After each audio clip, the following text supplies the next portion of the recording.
के अपडेट। लगता है रूस के खौफनाक हमलों का सामना करने वाला यूक्रेन अब आर पार की जंग पर आमादा है। पिछले 24 घंटे में यूक्रेन ने रूस पर तूफानी हमले किए। दावा यह किया जा रहा है कि जेलेंस्की यानी राष्ट्रपति जेलेंस्की ने दो टूक कह दिया है कि अब यूक्रेन को रूस को किसी भी कीमत पर गिफ्ट में यूक्रेन की जमीन नहीं देगा। जेलेंस्की ने यहां तक दावा किया कि वो अमेरिका और नेटो की मदद से रूस से जंग हर हाल में जीत लेंगे।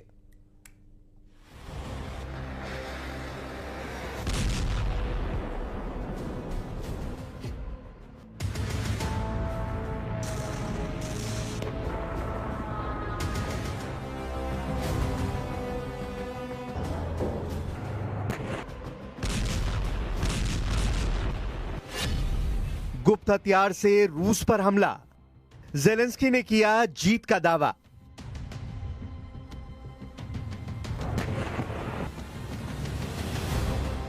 रूस जंग रोकने को तैयार नहीं है और यूक्रेन हार मानने को तैयार नहीं है। 15 और 18 अगस्त को अलास्का से लेकर वॉशिंगटन तक कई कोशिशें हो चुकी हैं कि किसी तरह से रूस यूक्रेन जंग रुक जाए, लेकिन 3.5 साल से ज्यादा की हो चुकी जंग अब और तेज हो चुकी है। खबर है कि रूस ने जहां पूर्वी यूक्रेन से ज्यादा पश्चिमी यूक्रेन पर हमले शुरू कर दिए हैं, तो वहीं दूसरी तरफ यूक्रेन ने पिछले 24 घंटों में रूस पर 160 हवाई हमले किए हैं, जिसमें बम से लेकर ड्रोन का इस्तेमाल हुआ है। ये हमले राष्ट्रपति ट्रंप के उस बयान के बाद आए हैं जिसमें ट्रंप ने यूक्रेन को इशारा किया था कि यूक्रेन भी रूस के पावर स्टेशन, तेल रिफाइनरी और डिपो पर तूफानी हमले करे। कुल मिलाकर रूस यूक्रेन जंग में अब ऐसे हमले हो रहे हैं जो इससे पहले कभी नहीं हुए।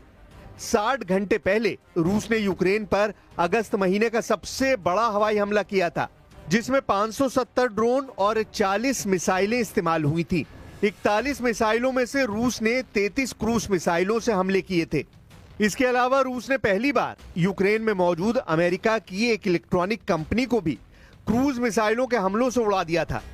ऐसी खूनी जंग के बीच एक बार फिर से जेलेंस्की ने पुतिन को चैलेंज करते हुए दो टूक कहा है कि अगर पुतिन ये समझ रहे हैं कि यूक्रेन अपनी जमीन गिफ्ट में रूस को दे देगा, तो ये रूस की सबसे बड़ी गलतफहमी है।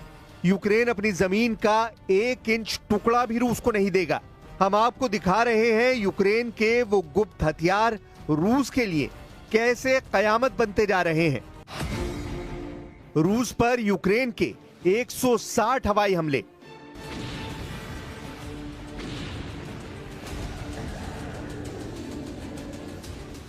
लगभग 1280 दिन की जंग में यूक्रेन अब तक 360 बिलियन डॉलर के हथियार अमेरिका, नेटो और यूरोपीय देशों से ले चुका है। दावा किया जा रहा है कि रूस से जंग के लिए यूक्रेन ने 41 देशों से अरबों डॉलर के हथियार लिए हैं। इस बीच खबर आ रही है कि जेलेंस्की को अमेरिका और नेटो से ऐसे गुप्त हथियार मिले हैं जिनसे रूस के एयर डिफेंस सिस्टम को गंभीर नुकसान हो रहा है। आप जेलेंस्की के जंगी तेवरों का इसी से अंदाजा लगा सकते हैं कि जेलेंस्की ने अमेरिका से अनुमति मांगी है कि वो रूस में कम से कम 3 से 4 हजार किलोमीटर अंदर घुसकर हमला करना चाहते हैं और इसके लिए वो लंबी दूरी की मिसाइलें अमेरिका और नेटो से मांग रहे हैं। हम आपको बता दें कि यूक्रेन के पास इस वक्त ब्रिटेन, जर्मनी, फ्रांस और अमेरिका के ऐसे हथियार हैं जिसके बलबूते यूक्रेन रूस पर अब तूफानी हमले करने लगा है। पिछले 24 घंटों में यूक्रेन पर हमलों की ये रिपोर्ट देखिए। रूस पर यूक्रेन के ताजा हवाई हमलों से साबित हो गया है कि जेलेंस्की अब किसी भी कीमत पर जंग नहीं रोकना चाहते हैं। ऐसा लगता है कि 18 अगस्त को अमेरिका के वॉशिंगटन में ट्रंप के साथ मीटिंग और 7 यूरोपीय देशों के लीडर्स के साथ हुई मीटिंग के बाद जेलेंस्की को ये ग्रीन सिग्नल मिल गया है कि यूक्रेन भी रूस की तरह हमले तेज करे। यही वजह है कि पिछले 24 घंटों में यूक्रेन ने रूस पर 4 गाइडेड हवाई बम और 160 ड्रोन दागे, जिन्हें रूसी सेना ने तबाह करने का दावा किया है। रूसी रक्षा मंत्रालय ने दावा किया है कि उसके एयर डिफेंस सिस्टम ने यूक्रेन के 33 ड्रोन को हमला करने से रोका है। रूसी सेना ने रूसी राजधानी मॉस्को की ओर उड़ रहे एक ड्रोन को भी मार गिराया। टास समाचार एजेंसी ने रूसी अधिकारियों के हवाले से दावा किया है कि यूक्रेन के ड्रोन हमले के कारण मध्य रूस के कई हवाई अड्डों से उड़ानों को अस्थायी तौर पर रोक दिया गया है। मॉस्को के समय अनुसार सुबह 9:30 बजे से दोपहर 12 बजे के बीच 13 यूक्रेनी मानवराही ड्रोन को मार गिराया, जिनमें से 12 ब्रांस्क क्षेत्र में और एक कलुगा क्षेत्र में हमला करने के लिए भेजे गए थे।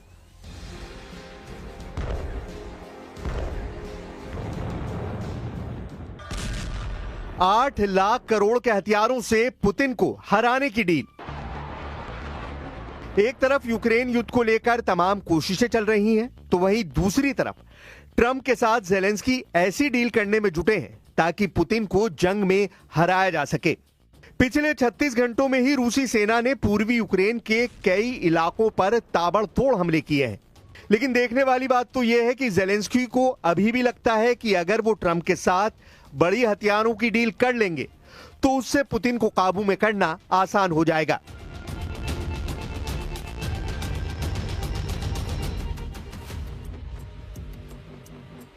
खबरों के मुताबिक अमेरिकी राष्ट्रपति ट्रंप ने यूक्रेनी राष्ट्रपति ज़ेलेंस्की और यूरोपीय नेताओं से मुलाकात में यूक्रेन को सुरक्षा गारंटी देने का आश्वासन दिया। एक रिपोर्ट के मुताबिक यूक्रेन ने अमेरिका से हथियार और ड्रोन खरीदने का प्रस्ताव दिया। अगले 2 हफ्तों में पुतिन ज़ेलेंस्की की मुलाकात हो सकती है, जिसमें जंग रोकने को लेकर फैसला होगा।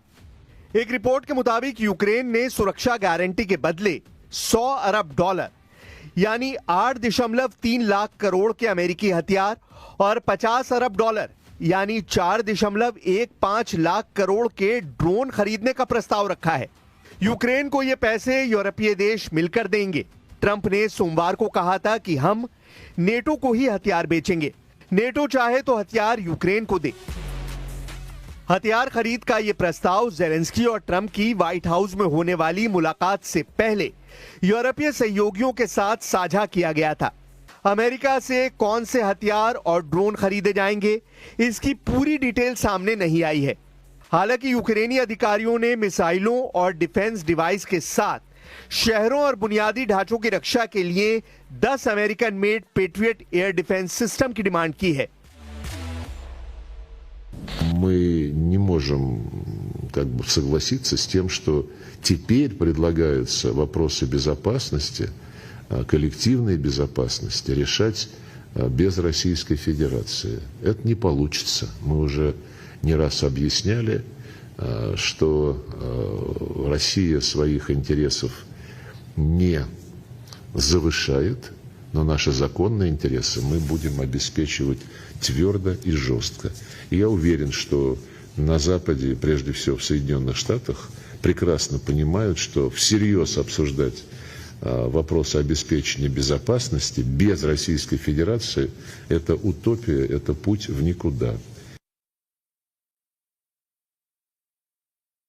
ईरान को लेकर अमेरिका की नई रिपोर्ट डोनाल्ड ट्रंप को डरा रही है। ईरान ने ऐलान कर दिया कि उसकी मिसाइल पावर दोगुनी हो चुकी है और अब वो नई जंग लड़ने के लिए तैयार है। वहीं नेतन्याहू के गाजा प्लान को लेकर भी बड़ा अपडेट आ गया है।